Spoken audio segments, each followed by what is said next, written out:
Ko e lotu whakaaho ki ha whakaloto lahi mo ha whakatua melie me he wholofola. Whakamaloat ke te koe o ko ke subscribe mai ki he channel taope mo koi siso. Ko channel ke whakaloto lahi mo omi ai mo oni o e wholofola ke ne tokoni whakalau malie ki ate ki tautou whakaaho. Ka veinga, pikitai ki he lelei. Potu wholofola, loma wahe taha wawe sihiwa, ke ta eloi ho mo o wha, fehi a ia ki he kovi, pikitai ki he lelei. Amen. Ke tau roto.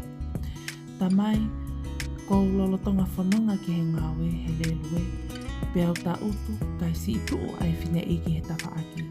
Peau pehe ke tuu kai si i ta utu e whine iki. Kou sio ki he whafonga o whine iki e ne marimari, pea mo e whakamalo mai he tuu kai si i ta utu ia, neongo o kutoi minite tau noa pea toki hifo ki he ngawe.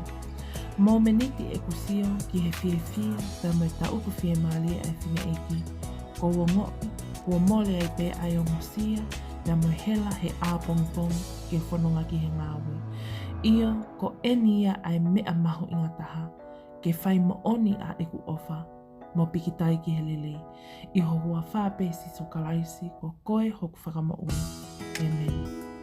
Whakamaloat ke te koe o ke kaumai ke ta lotu huwhia he houani. I longa haki i lelei, whai ia, he koe tā puakia me he eiki.